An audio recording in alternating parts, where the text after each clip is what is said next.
Bro, kan gini ya, kalau di tahun 2021 sekarang kan semua potensi untuk kreatif, bisnis kreatif, ekonomi kreatif itu kan lebih luas dibanding tahun-tahun kita dulu lah, tahun 99, tahun 87 gitu ya.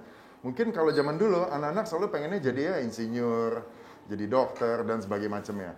Nah bro, seandainya nih ya, Bro Sandi sekarang balik di tahun 2021, balik menjadi masa SMA, dengan semua potensi kreatif yang bisa dilakukan, kira-kira cita-citanya bakal jadi apa? Dulu ya. Sekarang jadi sekarang ya. Jadi kalau sekarang umur 17 lah karena gitu kan. 17 dan sekolah di PL gitu ya. Dan dengan segala macam digitalisasi ini. Gue sih fokus di 3 isu utama lah. Menurut gue ngelihat salah satunya adalah digitalisasi pasti karena itu unstoppable trend ya. Jadi mungkin jadi entrepreneur di bidang itu, teknologi, aplikasi, atau PL ini juga kan karena kedekatan PL sama alam, pelestarian lingkungan, banyak banget yang sociopreneur gitu, mungkin bisnis di bidang keberlanjutan lingkungan gitu, pengelolaan sampah mungkin. Gua gitu ya. Ya, atau karena gua dari dulu memang senang olahraga, bisnis di bidang kesehatan, mungkin itu tiga hal. Nggak kepikir sih gue jadi investor gitu atau jadi pengelola keuangan gitu. Jadi YouTuber? Apalagi tuh. Gua kalau ngelihat sekarang terus bandingin gue zaman PL, gue nggak kebayang aja dulu gue tuh takut waktu gue jadi ini ngomong di depan umum itu gitu ya? mesti latihan mesti gitu loh, nggak a natural public speaker. Ya sampai sekarang juga dibandingin sama menteri-menteri atau politisi lainnya jauh lah. Gue lebih baik kerja gitu loh. Ngomong itu jadi YouTuber itu berat banget buat gue, tapi ya karena terus ngurus ekonomi kreatif ya jadi terbiasa. Ya. Nah, kita di sini udah ada kedatangan Hendy Komang. Dia adalah ketua koperasi PL 99. Jadi bro, seperti yang kita ceritain, kita di angkatan 99 ini punya koperasi. Punya koperasi namanya adalah KOPL. Nah, Komang silakan ceritakan apa yang dilakukan. Oke. Jadi sebenarnya sih prinsip atau dasarnya dulu ya, cerita backgroundnya dikit tuh Mas, habis kita reuni 20 tahun, kita ada yang ngobrol-ngobrol nih, termasuk Christian, Adit, Benson, yang lain-lain, Tutut segala macam ya. Kita bilang kenapa kita cuman yang kongko-kongko, seneng-seneng doang atau apa? Kenapa nggak kita bikin sesuatu yang serius gitu? Sesuatu yang punya berbadan hukum, sesuatu yang punya misi gitu ya. Misinya bisa ekonomi tapi juga misi sosial anak-anak pengudi luhur yang angkatan 99 kebetulan saat ini yang pengen mencoba konsep itu bisa jalan atau enggak gitu dulu sih.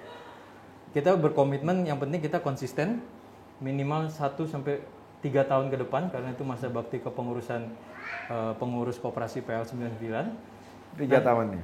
3 tahun periodenya. Kita ngikutin IKPL sih sedikit copy paste. Tapi nggak apa-apa karena memang 3 tahun sih pas. Iya, untuk organisasi cukup gitu. Nah itu Mas, jadi terus kita berpikir apa nih yang mau kita lakukan? Ya paling nggak satu, kita itu menjadi prinsip kami Mas ya, kita pengennya jadi safety belt terakhir buat angkatan 99 ketika mereka lagi dalam keadaan sulit ataupun apapun. Bantu sesama gitu ya? Ya, itu safety net terakhir. Makanya kita konsep itunya logonya Kopel, sabuk, Kopel 99. Ya. Unity-nya, tapi juga safety-nya gitu. Jadi kalau ada teman-teman 99 yang kebetulan udah daftar anggota koperasi dan dia ada kesulitan apakah itu permodalan atau finansial kita bisa jadi tempat ceritanya gitu. Dan juga mungkin kita bisa bantu kalau tepat sesuai dengan keahlian kita ya. Gitu ya. Jadi think tank juga kalau ada ide tertentu pengen matengin juga. Mengeluarkan bisnis apa, kita bisa bantu pasarin dan lain sebagainya gitu. Salah satu misinya Salah satu mengembangkan ekonomi kreatifnya juga dari situ, kita bantu lah dari situ lah gitu. Cita-citanya awalnya sih dari 99 dulu nih. Cita-cita besarnya 5 tahun lagi punya gedung 99 lantai di CBD Mas. Tapi isi bener tuh Mas. Isinya apa Mas? Itu adalah gentleman's club alumni PL. Sembilan Gentleman's Club. Semua Why not? wah, semua boleh datang. Kalau dia ngomong kok beda konotasi gue. Oh, Gentleman's Club tuh Enggak, kayaknya. enggak. Nah, ini biar jelas ya. Ada meja pingpong. Iya udah. Yang bisa dilipat. Iya dong, ada half court basket 3 on 3 misalnya yang bisa diberesin. Lapangan dilipat gimana? Diberesin. Badminton. Atau bisa jadi function hall kalau lu mau reuni di situ Ya, gitu. apapun bisa. Apapun bisa gitu. Ya itu mimpi besarnya lah Mas ya. Tapi kita Mohon berproses. doanya. Terima kasih buat 99 dulu, nanti buat PL lintas angkatan, pengennya kan gitu kan kita berkontribusi buat Indonesia kan itu rencananya gitu. 99 yang menjadi karena the last of The last of 90s. the 90s atau the last before we go into Y2K kan. Iya, Exactly, ya.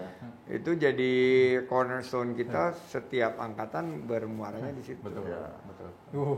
Keren ya. Keren. Beda lagi kalau Mas yang dia ngomong ya. Nah, ini ya kalau misalnya kita ngobrolin ya, Indonesia dan PL gitu ya. Bro, sekarang jadi menteri. Dan ada beberapa alumni PL lain yang di pemerintahan ya. Iya, Waktu itu ya Pak Agus Marto, Pak Bambang Bojonegoro, segala Pak macam. Bambang. Kalau misalnya ketemu alumni lebih tua, ngangguk-ngangguk ya? Fisika gitu. Kita bro semua ya. Saya ketemu Sony Loho yang paling tua itu itu gimana? eselon 1 di Kementerian Keuangan.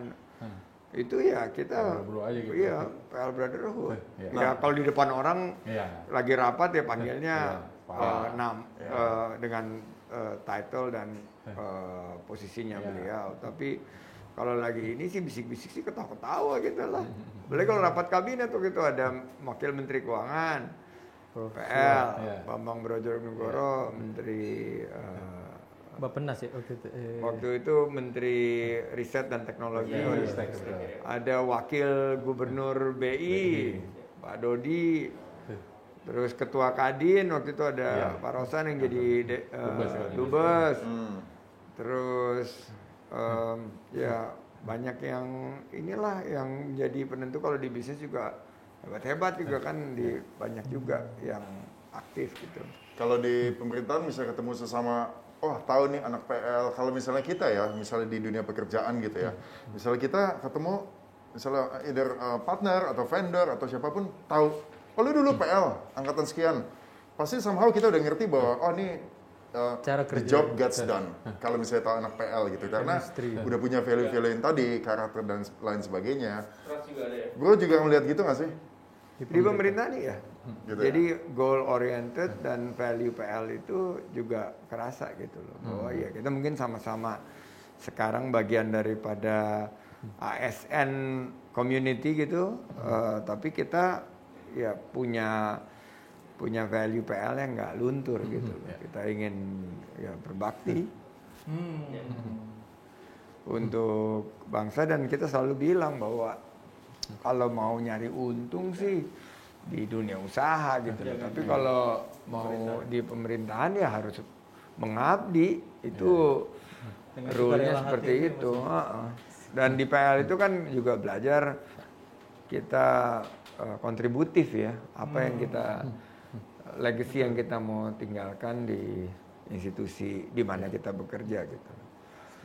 Nah, ini untuk kan sekarang kan perusahaan ini kan berarti ada di Kementerian pariwisata dan ekonomi kreatif gitu kan. Ada nggak sih pesan-pesan ini terutama buat kebanggaan buat Indonesia sih gitu kan.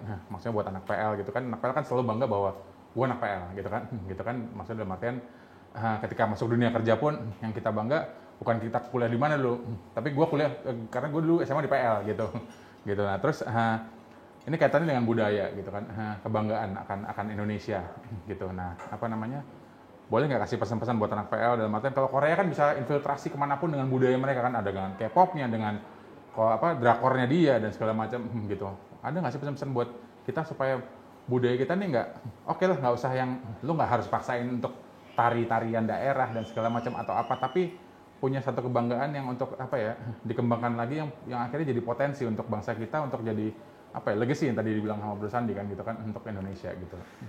Gue udah keliling Indonesia udah 34 provinsi dan mulai dari tingkatan ibu kota sampai ke desa-desa termasuk desa wisata, dan negeri ini tuh kaya raya banget gitu.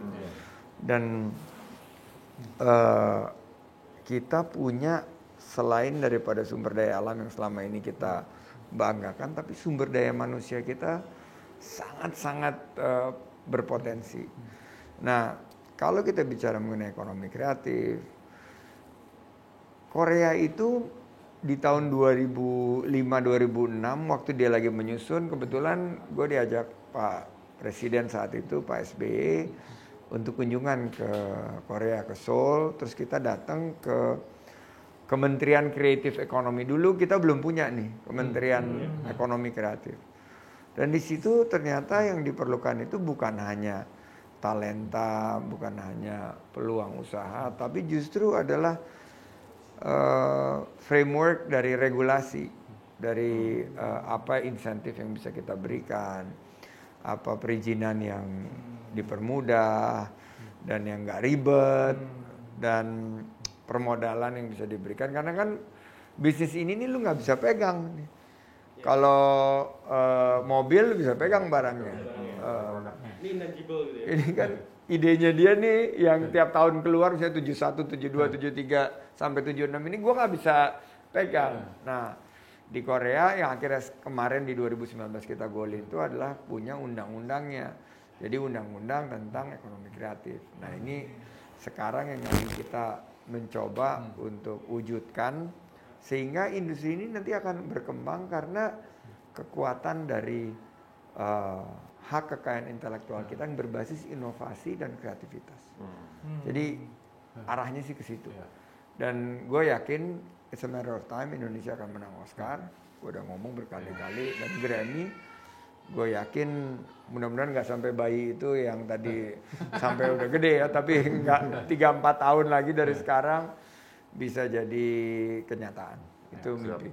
Amin. Thank you ya. Mudah-mudahan denger lah kayak gitu sama ya nggak cuma anak PL sih, buat semua pemuda lah ya di Indonesia gitu, maksud gue mulailah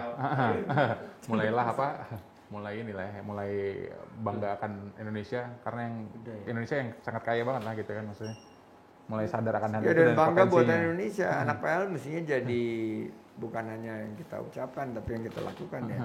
Bangga memakai barang-barang Indonesia, bangga memakai karya anak bangsa, bangga juga kreasinya apa yang kita konsumsi secara 360 derajat. Itu juga merupakan salah satu teman-teman PL bisa berkontribusi.